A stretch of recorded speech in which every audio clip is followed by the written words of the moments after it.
Hi everyone, today I would like to share you about translation, especially translation theory. This is an introduction only, so you may know a little bit about what translation is. And today, what I have said here, or what is going to be explained here, based on the concept or based on the perception which is proposed by Peter Newmark. In his book, he stated that translation is not only about the issue of translating or transferring the message from a source language into the target language, but sometimes it seems complicated. Today, I would like to invite you to think deeply about what what is meant by complicated in translation, which is explored by Peter Newmark in his book. The first thing that you have to consider first is about the individual style or the ideologue of the source language author.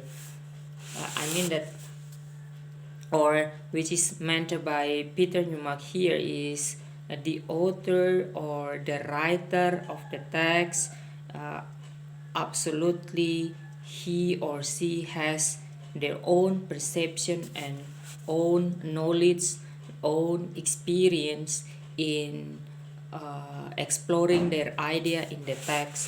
So when a translator is going to make a translation product, uh, he or she as the translator should understand the ideologue or know a little bit about the perception of the author of the source language text.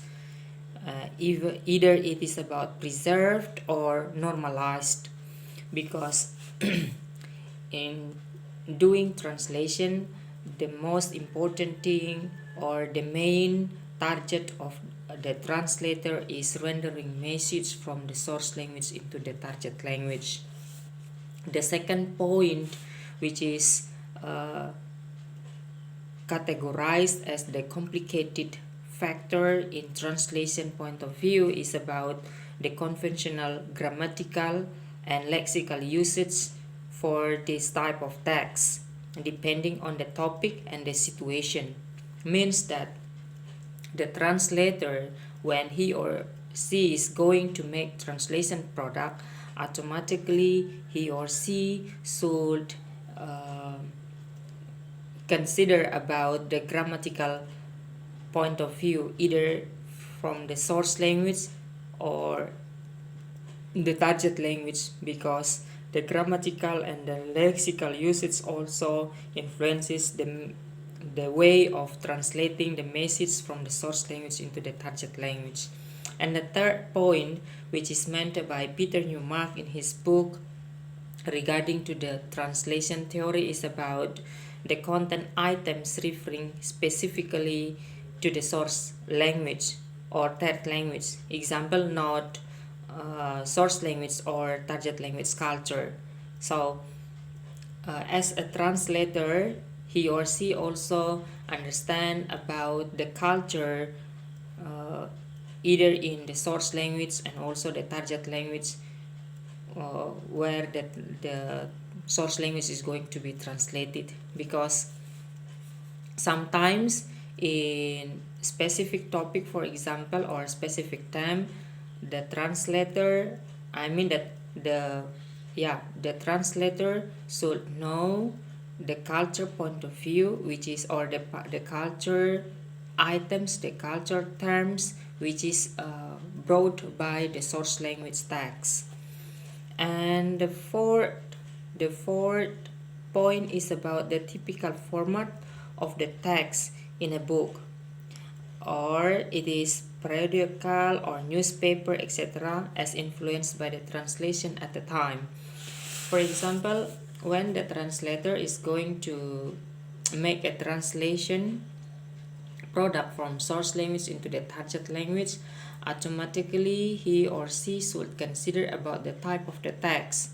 either it is published periodically, or it seems like newspaper or magazine, or any kinds of text. Because if the text is about newspaper, for example, automatically the style, the language style which is used in the newspaper will be different when the text is written in a book. So the way of composing the text also influence the translator in rendering message from the source language into the target language.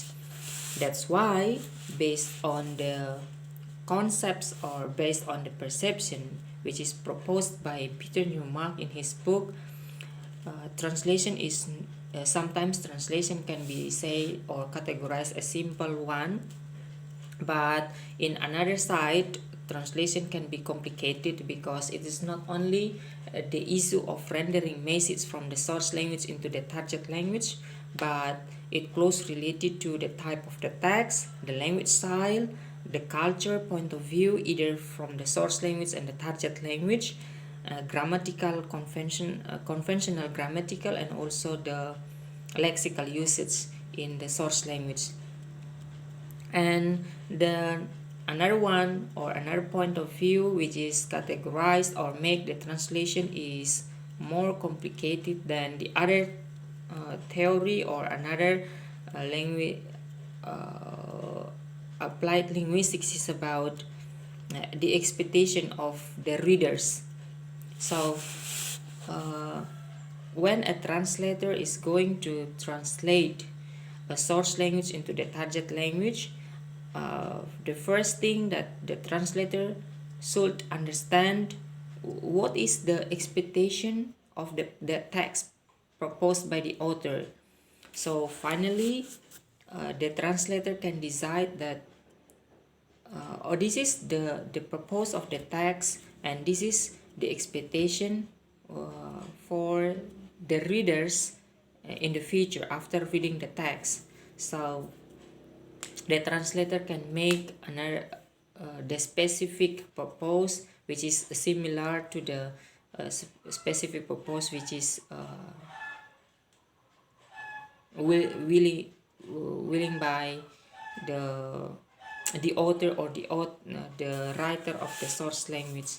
So that's why when you are going to learn about translation, means that you have to consider the 5 points. First, about the individual style of the source language author, and then the second one is about conventional grammatical and lexical usage of the text, and the third one is about the content items. It seems like culture, the cultural terms in the source language which is going to be transferred into the target language. And then the fourth one is about the typical format, like a book, periodical or newspaper, any kinds of text. You have to understand it. And then the last one or the fifth is about the expectation of the text. The purpose of the text is written out or published by the author. So as the translator, you may consider deeply about that. But if you are going to be the academic translator, or you are going to be like lecturer, or you would like to make a lecturer in translation point of view, at least you consider about the 5th point, because translation is not only about rendering message from the source language into the target language, but it will be more complicated. I think that's all. Thank you very much, and I do hope this video is I mean that this video is useful for you for the future learning. Thank you so much.